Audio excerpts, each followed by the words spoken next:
Pranam to you all. Welcome. Welcome to our uh, before the beginning meditation, before the beginning of our workshop. We offer a 15-minute meditation.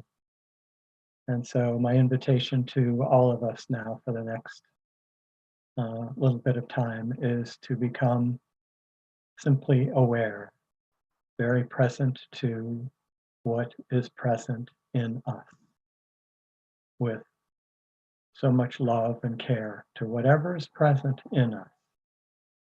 And as we embark on this, I encourage us all to adopt an attitude of not trying to accomplish anything, not trying to get anywhere, but just faithfully, honestly, humbly, beautifully being ever more present to what is present in us. So if you want to have a phrase to repeat to help concentrate or focus the mind, you could silently offer this. I am present to whatever is present in me. So we'll do this until 7:30, and we'll have a sound of the chime indicating the completion of this meditation. I am present to whatever is present in me.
Hello, everyone, and welcome to our Friday night meditation.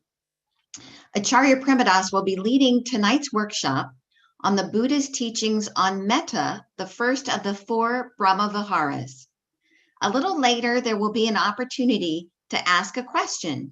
So you may do so by raising your hand, and you'd be able to do that by clicking the chat icon at the bottom of your video. And then once that opens, over on the right-hand side, you'll see a little box you can click that says raise your hand. Or you may contribute a question anonymously by sharing a text in the chat box. So again, you can hover your mouse right under the video screen, click chat, and you'll be able to type a message right there that the host would receive. So you can, it would be fun to receive some questions from everyone this evening. I'd like to also mention that our Sunday, Tuesday, and Friday night meditations will continue through the end of January, and whatever link or phone number you use to participate today, you may continue to use those same links and phone numbers. If for some reason tonight, if you're joining us on Zoom, and if for some reason you lose the video, just look at your computer's navigation bar at the bottom of your screen. You'll see a blue icon with a white movie camera. If you click on that icon, it'll bring the video right back for you. And that's all I had to share at this time tonight. And I welcome Acharya Premadas. Ready.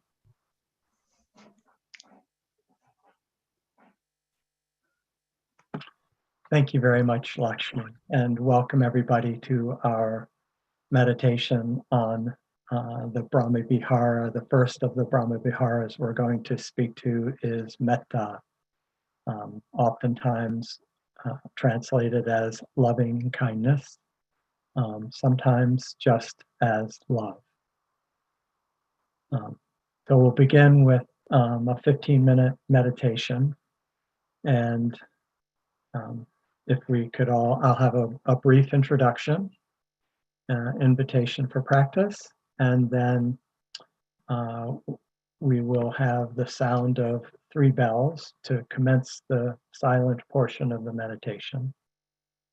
And then after 15 minutes of silence, we will have a single sound of the bell, which will indicate the completion of the meditation. So if we could all please be seated comfortably in a meditative posture, with hands placed on the thighs, palms turned upward, with spine, neck, and head erect and eyes closed.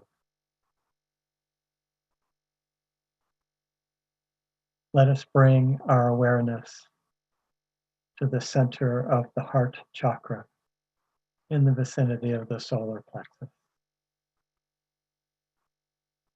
This center of pure love.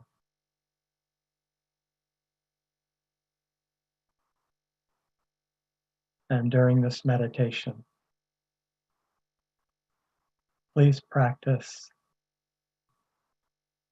loving awareness to whatever is present to you in this moment. Simply bringing whatever is there, be they thoughts, memories, any kind of thinking, physical sensation. Bring it into the light of loving awareness. Don't try to change it in any way. Just see what happens as you bring it into your awareness. So we'll do a little bit of breath work with this meditation. As we breathe in, we can silently repeat to ourselves, I am present to whatever is present in me. At the completion of the in-breath, I ask that we pause briefly, just observing. And then on the exhale, let us consciously set down whatever is present to us, consciously, volitionally. You could use the image of emptying the cup of your consciousness. So I empty the cup of my consciousness, of my awareness, whatever is present to me. And then at the completion of that exhale, simply sit patiently in the stillness of that pause between the exhale and the next inhale, the next breath cycle, the next lifetime. So breathing in with absolute love and awareness. I am present to whatever is present in me now. Pausing at the completion of the inhale. As we exhale, I empty the cup of my consciousness. And then begin pausing at the completion of that exhale. So with that, let us practice our meditation.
May absolute peace pervade the whole universe.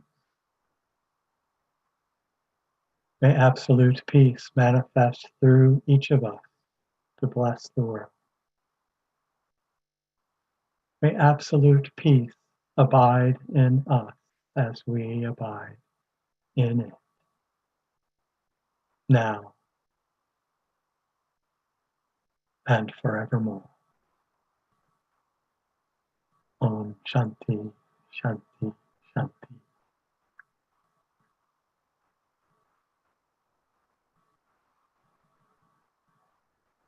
Hello. It's an interesting practice for me to empty the cup of my consciousness as I prepare to do a meditation talk on the teachings of Metta. Because I prepare and I think and I reflect and I dive into the teachings, and really my hope for tonight is that we each of us experiences love in an even deeper way, metta. These teachings, let's draw a distinction between knowing about love and knowing love. So in that practice of emptying my consciousness, emptying the cup of my consciousness of all thinking, with practice we can arrive at a kind of quietness, a kind of stillness. And the natural quality of that is something we could call love. So that is a love that is not manufactured, but it is simply the natural, in a way, a byproduct. It's just the natural result. I have an analogy or another way of getting at this. In the tradition of Vedanta, we may be familiar with the principle of Sat Chit Ananda. And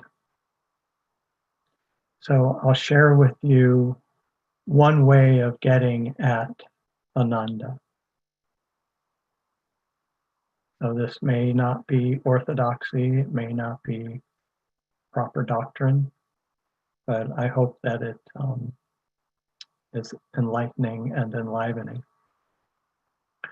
So one way of translating sat is existence. Another word we could use is isness.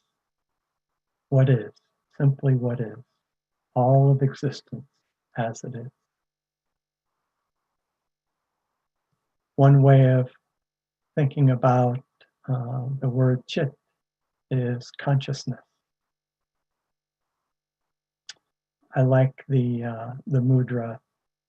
If I think of sat as what is, just as it is, existence, all of existence, just as it is. And when I bring my consciousness, my chit, into alignment, into harmony, into oneness with simply what is,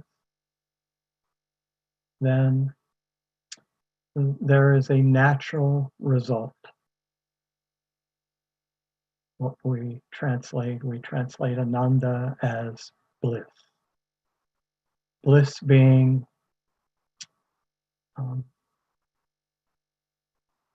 it's not even a state of consciousness, but in order to speak about it, I'll call it a state of consciousness, which is one of bliss, which is beyond ordinary emotion, ordinary sentiment.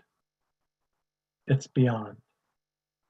And it's a natural byproduct of aligning what is and my consciousness. We could even, and as I continue with this approach, we could even leave the word ananda out of the equation. Let me give you another example, another aspect of that. So we may be familiar in a meditation practice. It's found in the Upanishads as Aham Brahmasmi. I am Brahman. I am God. I am all of existence. Angsha is another way of getting at that. So I am that. So when we meditate on that, we move into a unitive state of consciousness whereby there is no longer an I and no longer a that. There is no separation, but there is emergence. There is an I that, and beyond that, there is just perfect stillness and quiet of a kind of knowing beyond the intellect. It's just in our being, we know, yes, I am that. So continuing, there is another meditation practice. That art thou.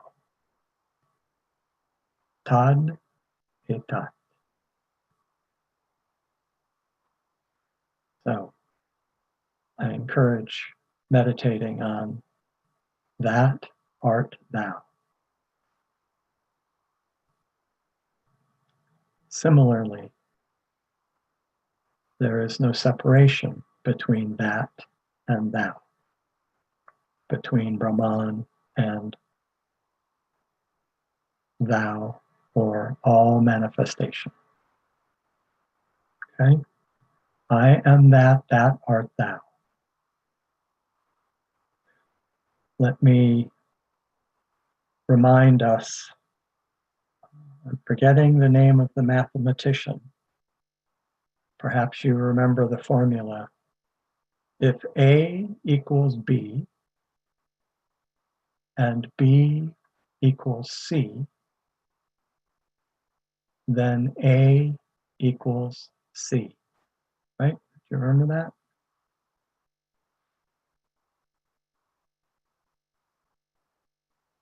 In the practice of I am that art thou.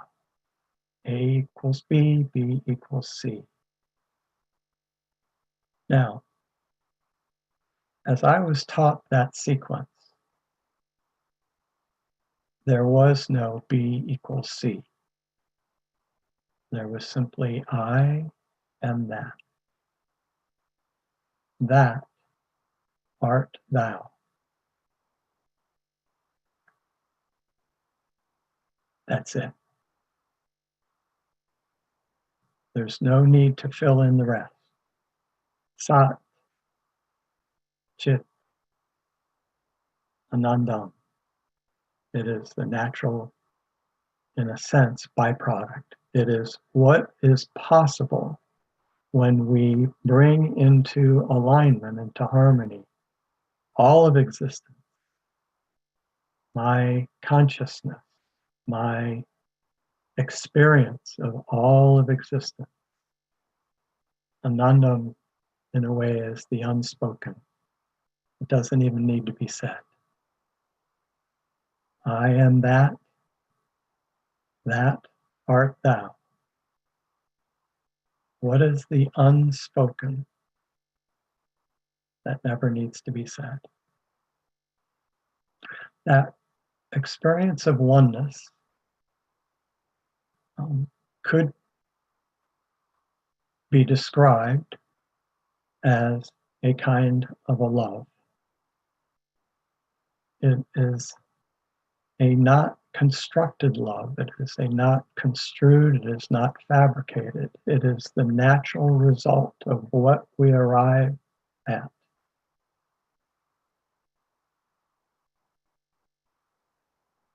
So that is within absolutely every one of us.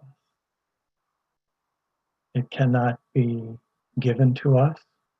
It also cannot be taken away from us. It can be that to which we are awake if we remove simply, sometimes seemingly not so simply, if we remove all that obstructs our awareness of, our being awake to, our being present to that deep, abiding wellspring of love that is in each and every one of us.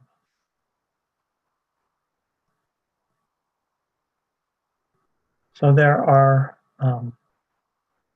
perhaps there's a very widespread in our culture, thanks to many insight, Vipassana, Buddhist meditation teachers. There is a loving kindness meditation, which is a wonderful, wonderful practice of cultivating love, kindness, metta for ourselves and for all others. So that is one of the many beautiful practices that teacher, Gautama Buddha, that he offered for us to bring ourselves into direct experience of what it means to love. So that's a wonderful practice that is worthy of our time and attention, without a question. Beautiful, beautiful. I'll share with you that as a young student, I was traveling through Asia, and I made the mistake of drinking the water, and I fell quite sick. And for several days, I was laid up, and I just immersed myself in loving kindness meditation. So there was certainly the physical ailment, the physical sensations, the discomfort, but to be so deeply immersed in loving kindness, where all sense of separate self simply melts away. And what we're left with is that unitive state of consciousness that we can call love. So it's a favorite of mine, and I highly recommend it. There's another aspect of recovering, uncovering, recovering, reclaiming the experience, the natural experience of love. And one of those practices is to practice letting go. In our meditation tonight, and in some of our workshops on the Buddha's teachings, we have considered that all of life in this moment has never occurred in this way. It is, in reality, a brand new moment. This moment has never existed. And yet, we don't really live that way, as though this moment has never been before. We have, because we haven't really developed a number of qualities. One of those is a trust in what is, a trust in our own capacity and ability to be newly present in this moment, without holding on to anything whatsoever of the past. The personality, the ego, would have us falsely believe that we need the ego in order to function, in order to be in this world, in this moment. The human brain has the capacity, the ability to provide us with the information that we need in order to function, to operate. But that of us, which is of attachment, of holding on, of grasping, we can be in this moment without all of that. So the practice of being fully present to whatever is present in me now, and now, and now, and in each and every new moment, being with whatever is present without attachment, without grasping. And let me mention, unless that to which I am being present is grasping, is attachment, then I have the ability to be present to that, just as it is, without attachment, without adding to it, without adding another layer to it. Being with it so purely in pure being, without aversion, without attachment, whatever. So that the moment, if we are willing, whatever is present to us, whatever is present in us, if we are present to it just as it is, it has the possibility of completing, of ending, of resolving, of being finished in our experience, and of being finished in our attachment. So that is possible in every moment. Now, there may be layers. These may be deeply ingrained attachments that we have. Take care.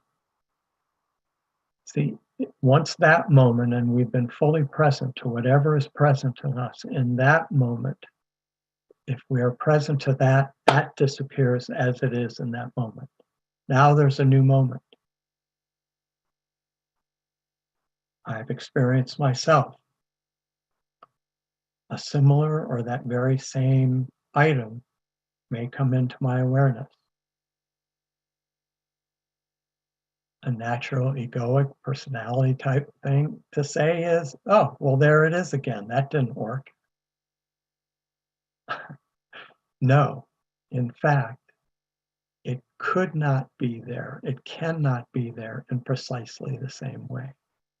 So in this new moment, I am present to whatever is present in me. Whatever is there.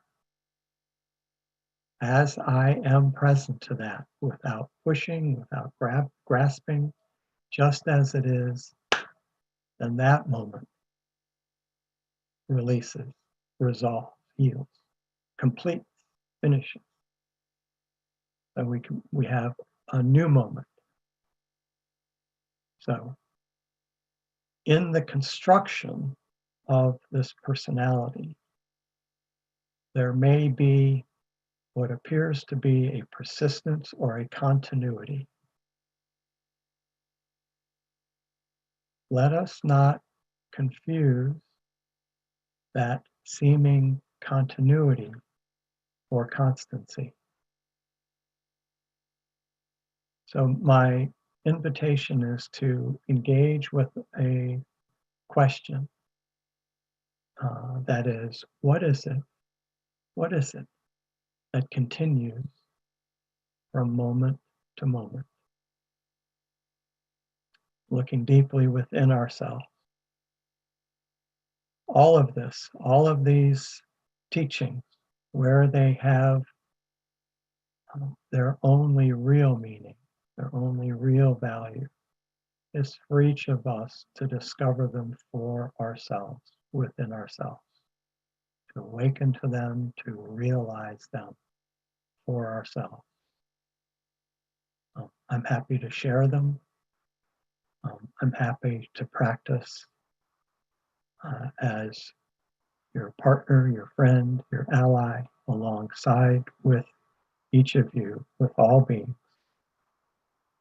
as each of us makes the transition, because this is a world of transitioning. So are we transitioning towards bondage, or are we transitioning towards liberation, to freedom, to being fully awake to this brand new moment, this brand new life in this moment that is ours? We are not alone in this sacred, beautiful, sweet, rambunctious adventure. We have one another. We have a community who is fully engaged, fully participatory. As we let go, so that the practice of emptying the cup of my consciousness, as we let go and relinquish, well, as we're present to whatever is present, and relinquish whatever is there to be relinquished, then what is created is a greater space, or a bigger opening, and a bigger space and a bigger opening, and a bigger space and a bigger opening. Sometimes people may ask, what am I going to get out of meditation? Certainly there are results and, in a way, concrete things, experiences, ways of experiencing life that will make us make our lives more peaceful, more joyous, more generous, more kind, all of those wonderful qualities. But for me, what is really precious is no thingness. What do I get is no things. I get a bigger space, a bigger opening, a bigger space, a bigger opening.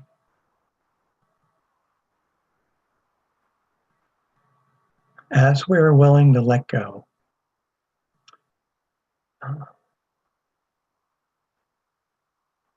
there's a willingness to live in an unknown.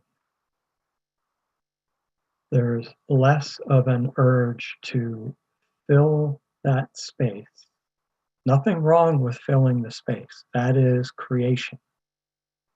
That is the manifestation, the expression of our creativity, of giving voice to our own creation in life.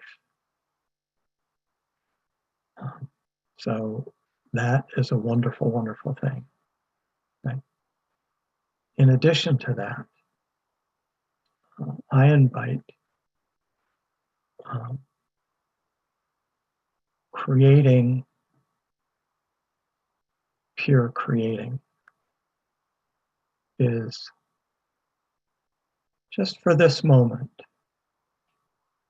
not filling the space with anything, with any creation, with any manifestation,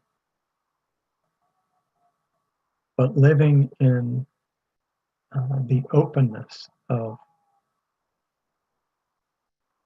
the spaciousness of the potential for creating.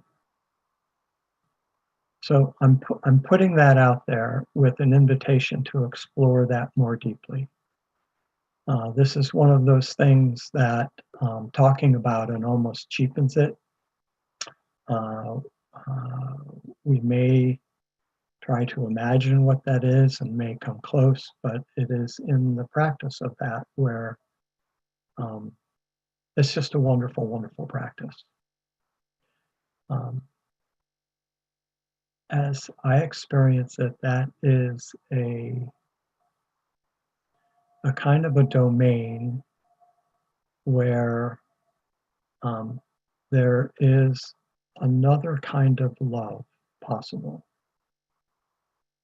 So there is the love of the personal relatedness that we have with one another,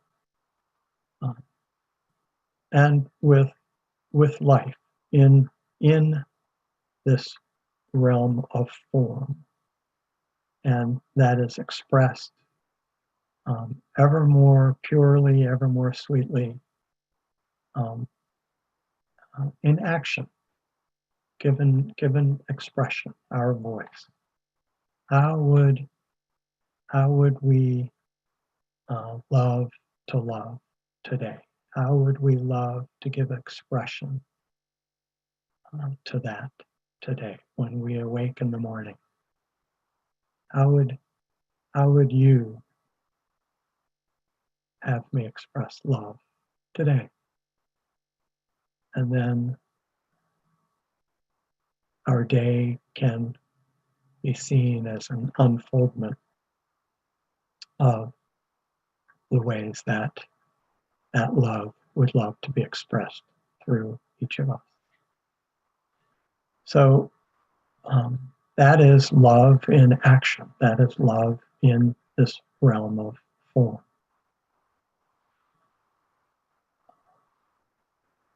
That love in manifestation in our lives can lead us closer to, and in the sense of adding no obstructions to the direct experience of formlessness, or the emergence in formlessness, which is just a higher order of something we could call love, put a name on it. We could call it bliss, Nanda.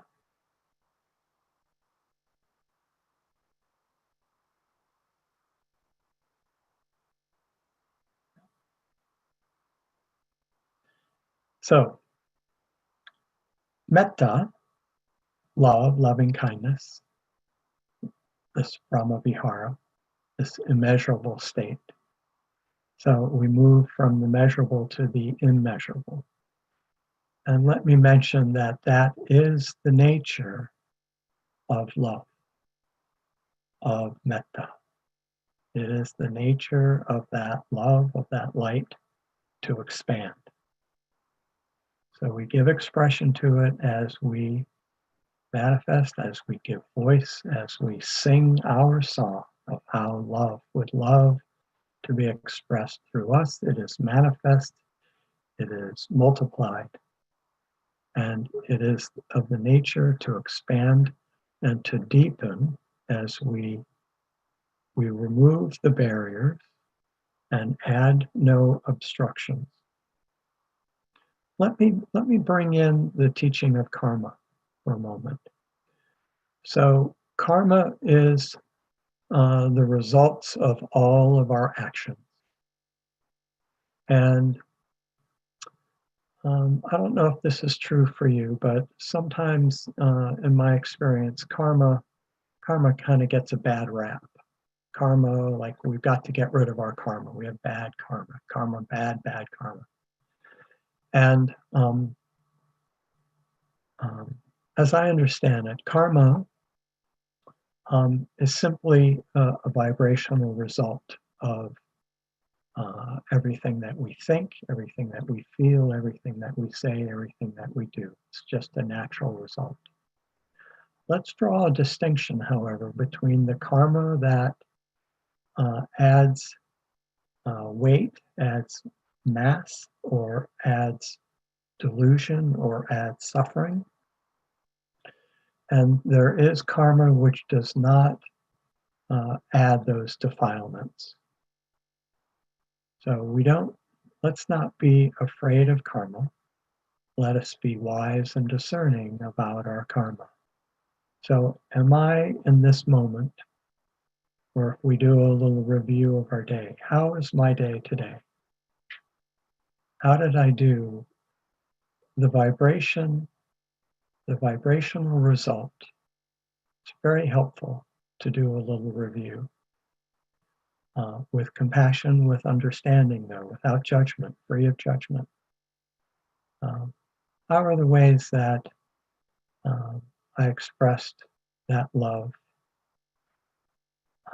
that did not add to the false sense of separation, or that did not add to delusion or suffering? Perhaps there are ways in our day that we wished we could have done better. So make a note, make a loving note. Let's not add to the vibration of baggage by judging. Meeting every moment, being present to what is present in me now. And in letting go with absolute love, with wisdom, with understanding, with discernment, being fully present. And then now we're in a whole new moment. So how we are in this moment determines what is possible for us in the next and all proceeding moments. So the word metta comes from the root, which is the same root for the word metta, which in Pali is friend. Metta, love, and metta. It's also the same root of the name Maitreya. And in the Buddhist teachings of South Asia, the future Buddha is Maitreya, the Buddha of love, loving kindness. Metta, Maitreya, Metta. So the thing I would like to wrap up the talk with, and I'm not seeing any questions or questioners at this point, those are welcome, is to develop what it means to be a friend. What I love about that approach is that it really melts away the seriousness or self-importance that may come with kind of the sometimes heaviness or the significance of the spiritual journey. And maybe at the end of the day, it's all just a matter of how we can be friends to one another. So there is the being a friend to another and what it means to be a friend with love. That one aspect of that is being dedicated to seeing, looking for, seeing, finding the best in each person, to holding the space, creating the space at whatever any other person, and it's helpful to practice with our loved ones, with people, like-minded people in our community, to be absolutely devoted that no matter, maybe they're not having their best day, and to give the benefit of the doubt and to hold that space, and for us to remember for another when that one is not able to remember for themselves, and to hold that space for one another with compassion, with understanding, with love. And, after all, oh my God, you are so magnificent. Shame on me for holding on to any minuscule little thing that may be said or done in a moment of forgetfulness. So I love the prospect of creating a community of shared love, of being spiritual friends, spiritual friends devoted to love and understanding. It's interesting. I'm realizing that in this way, forgiveness doesn't even arise. The need for forgiveness in that state, in that way of being, it doesn't even arise because there's nothing to forgive, because there's nothing held on to. And forgiveness is only, I think, required when we hold on to something that another does. Forgiveness in the sense of giving our love as we did before we withheld our love because we felt hurt by another. There's another wonderful, wonderful aspect of this practice in community, is that as we practice this with one another, we flex that muscle, we develop that capacity, and also that willingness and that dedication and that devotion to just being that. It can be hard in a world that sees separation and competitiveness and divisiveness and combativeness and all that two-ness, all that separation. So it can be challenging to step out, to step out boldly, and in a way vulnerably, with courage and strength, into a world of divisiveness, and to be a stand for oneness and for understanding and kindness and friendship. So that is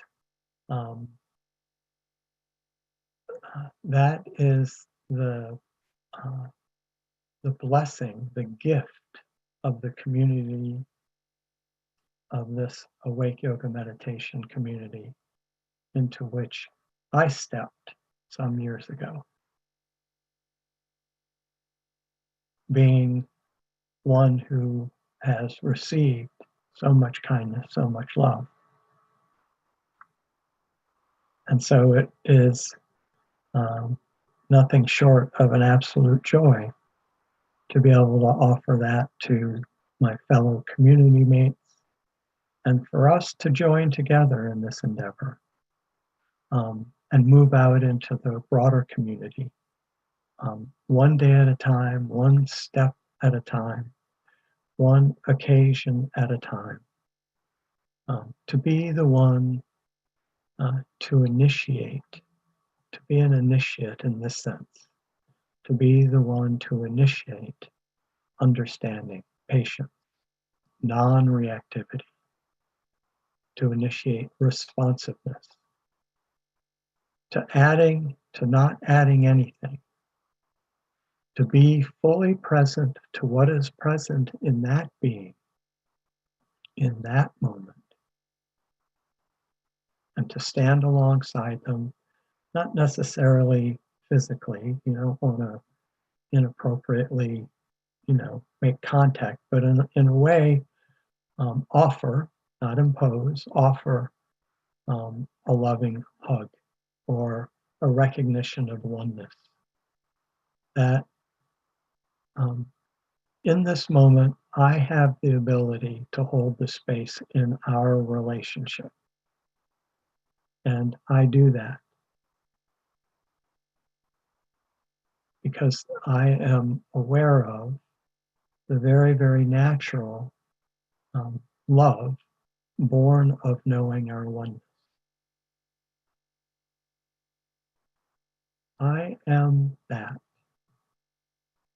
That art thou. That is the reality. A equals B, B equals C. We are one. So let us embark on this journey of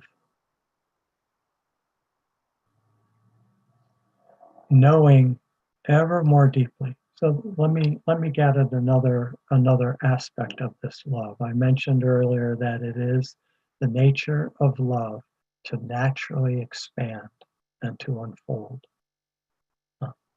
It is the nature of love, if we will practice it in action, as well as in stillness, in meditation, and in letting go, in practicing forgiveness, in practicing offering love in all those places where we may be initially inclined to withhold love, but to continue to offer it without expectation, even for no reason at all, but just because that is what feels best for us. That is what inspires our heart. That is when we do our review at the end of each day, we recognize that. Ah, yes, that. That is not a distant concept. That is not an abstraction. That is a living reality for each and every one of us. So we initiate that in this moment and in this moment. So one way that our love manifests, expresses, is in our willingness and in the nature, our vibratory way of being fully present to what is present in this moment. So certainly in order to be present for another, we must be present for ourselves. One way of developing this practice in being present for ourselves in stillness, in meditation, we can visually, experientially move through each of the chakras, offering that phrase, I am present to whatever is present in this chakra, in this region. And then sitting in that spaciousness, in that receptivity, in that non-reactivity, in that responsiveness, in that total acceptance at each of the chakras, becoming intimately familiar with all of the aspects, all of the infinite qualities that exist in potentia in each of those vortices, each of those centers within the body temple. It's a very, very helpful practice. We come into what I think of as a loving relationship or a right relationship, into a relationship with them that is conducive to expansiveness, to the experience of oneness, to loving kindness, that natural loving kindness. So becoming intimately aware, without judgment, with absolute love at each of the chakras. If we want to deepen that practice even further, we may be aware that at each of the lotus centers of the chakras, there are varied petals of the lotus flower at each of the chakras. At each of the lotus petals, practice, I am present to whatever is present here, now.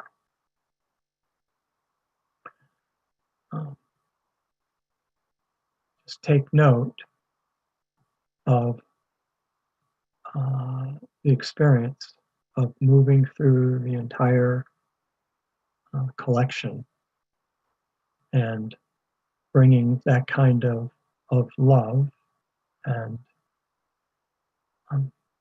acceptance to each aspect of our being. Now, taking that out into our world, into our relationships, into our community, having established, being firmly established in the practice of responsiveness, of being fully present to whatever is present, then the natural byproduct is an enhanced, increased, and developed capacity to be non-reactive, to be compassionate and understanding. I really can't even say more about it. It's only something that can be developed for each of us. I just offer that as a practice. So speaking of an invitation to practice, we have about 23 minutes remaining. And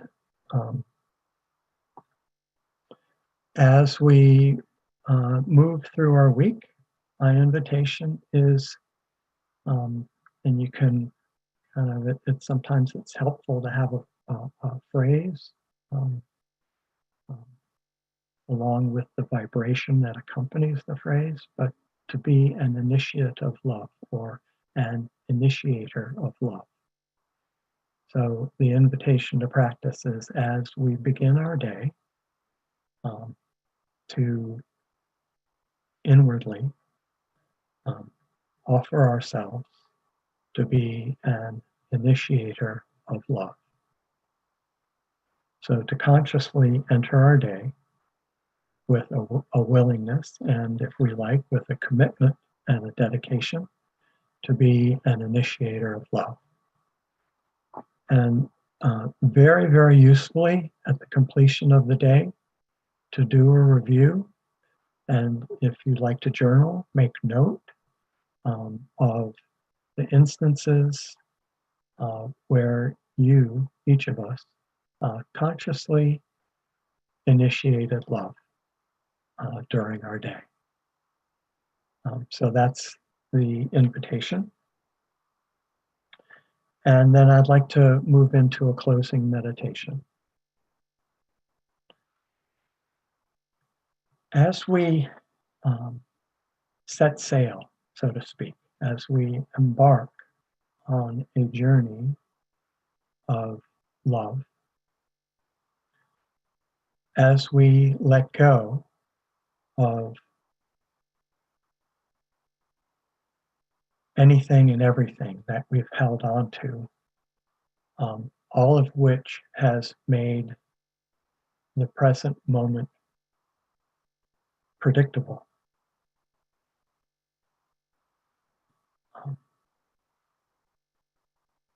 Developing the capacity to live in the present, to live in pure love.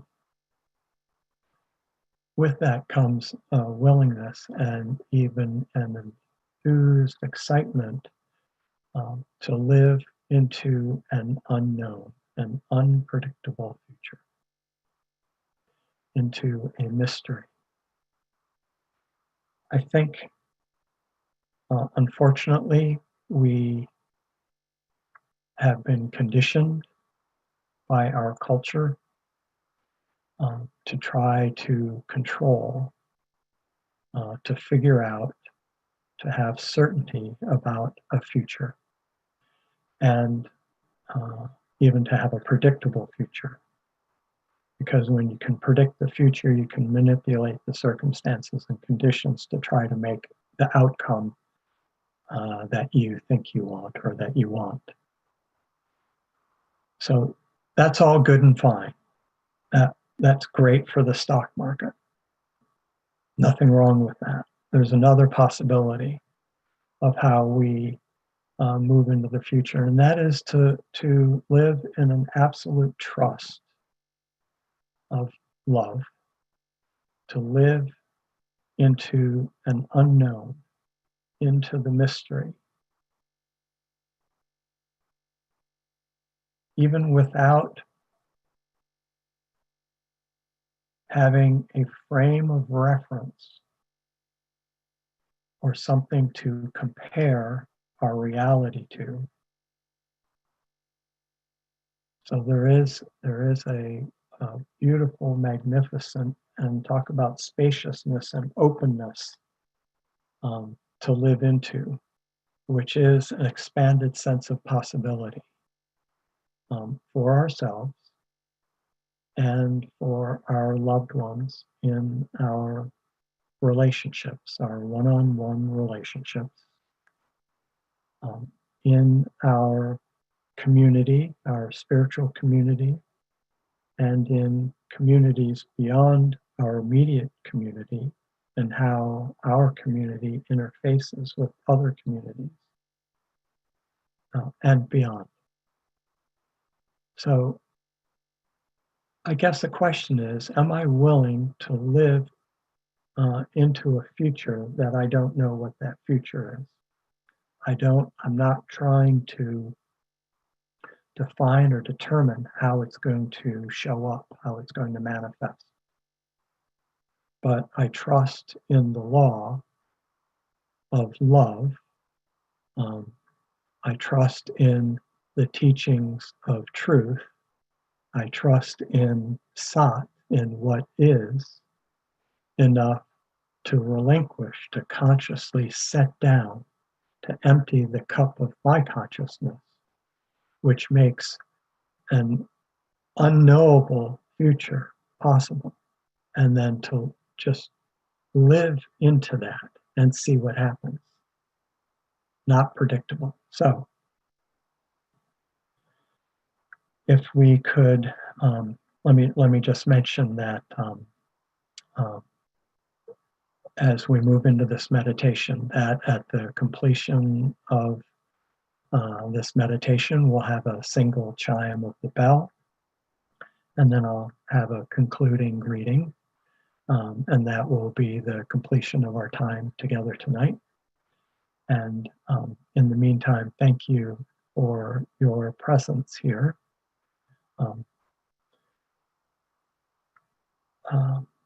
So there's one more thing I've been wanting to share. Emptying the cup of our consciousness together. And that is what I strive to do, is empty the cup of my consciousness, to be fully present to whatever is present in this moment. My intention in all of this is to, for myself and to offer for others, without forcing, but to offer a way of moving forward into a heretofore unknown, unpredictable future. And I do trust in the truth of the law and the truth of what the teachings are pointing to. And perhaps the most important aspect of this is that this is something that we are creating together. As I've been diving into all of these teachings and these workshops over the last bit of time, I am approaching it in a way to, with a desire to have be revealed what hasn't been visible previously. And so that is for myself and for all of us. The point is that I, as a separate self, am not here. That I consciously move into meditation before and after these times together, and with an intention of that I am not here. I know that I am given the opportunity to give voice to, but it's my intention other than that, to not be here, and that this is something that I hope that we will create together. So with that, if we could all be seated again comfortably in a meditative posture with spine, neck, and head erect and the eyes closed.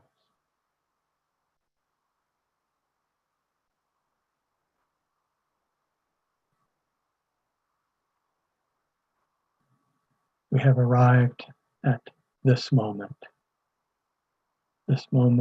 that it has taken all of time to make possible. Breathing in, I am aware that done, finished, completed is everything that has been needed to be done to make this moment possible.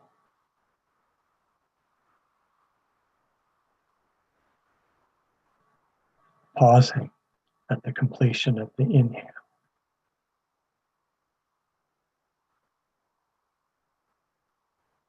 Being simply present to whatever is present.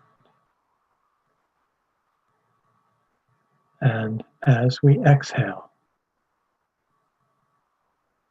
I offer my love, my life to the world. And at the completion of the exhale, let us pause comfortably, present to what is present in that moment.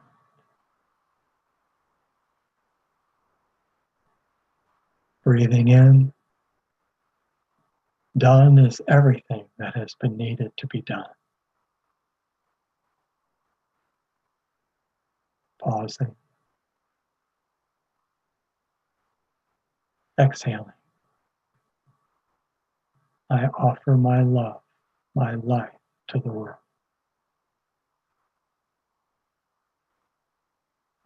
Pausing.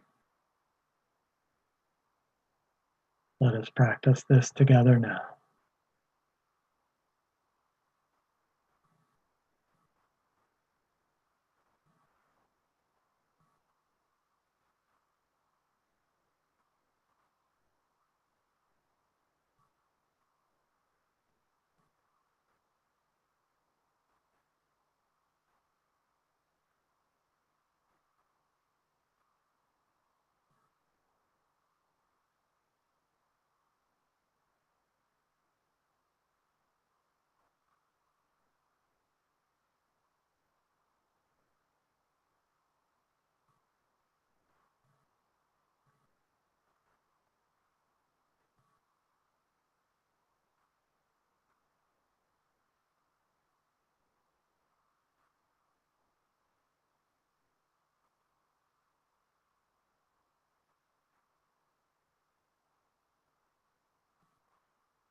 Thank you all for your presence here tonight. May all your fondest hopes and dreams for your life be fulfilled. Good night.